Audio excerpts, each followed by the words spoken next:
Welcome to the introduction for the new Fashion Factory 3.5 plugin for CorelDRAW from AdvancedT-shirts.com.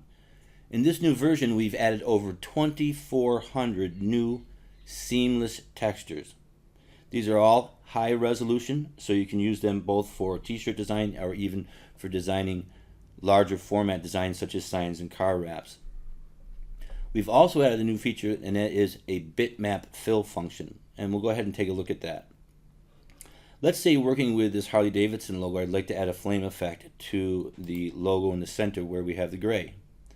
With Fashion Factory, that's very easy to do. I'll go ahead and open that up, and we can come over here to our textures, and you'll see a Bitmap Fills button. Go ahead and click on that. We can go to the Fire Lava category, double click on a Flames effect, and then come down here and click on Apply Texture as Bitmap Fill, and instantaneously we'll have a flame effect incorporated into that design or that vector object. And that's a Bitmap Fill in CorelDRAW. From here, if I want to edit or adjust the fill, I can simply go to the Interactive Fill tool. You'll see some handles appear around the texture, and I can left click here on the circle, hold down, change the size of that, rotate that, and really dial in how I want that flames look to appear in the design or the graphic. I could do something similar here with the Wildcats. Go ahead and make sure I've got that selected. Go back to my advanced tools here and go to Fashion Factory. I'll bring that back up. I'll go back to the textures. I'll go to the Bitmap Fills. I'll come over here and scroll down to Sports, double click on a basketball fill, apply as Bitmap Fill. Instantaneously I'll have a basketball texture in the Wildcats text, and go back again to the Interactive Fill tool. Go ahead and make this a little bit smaller, and you can see we get a really cool effect of a basketball texture built into the text. We can also very easily create effects or filters overlays working with Fashion Factory 3.5. Go ahead and create a rectangle around this NHL design. I'll go ahead and fill that with a white, and then I'll go ahead and remove the outline. Go ahead and bring my Fashion Factory back up.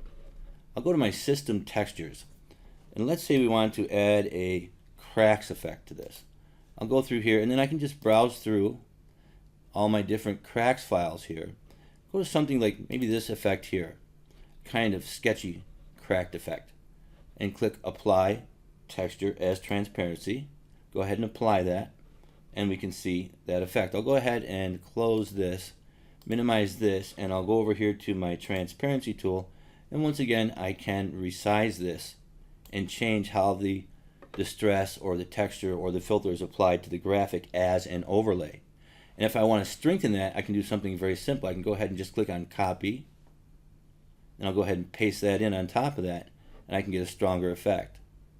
I can also go to my object properties, and I can change my starting and ending point and make more adjustments to the overlays. So you can see, working with Fashion Factory 3.5, we have a whole new range of seamless textures, as I said, over 2,400, with which we can literally make an unlimited number of design effects to add to our graphics and our graphic design workflow. Go ahead and wrap here as an introduction to the new Fashion Factory 3.5, and we'll see you in our next video.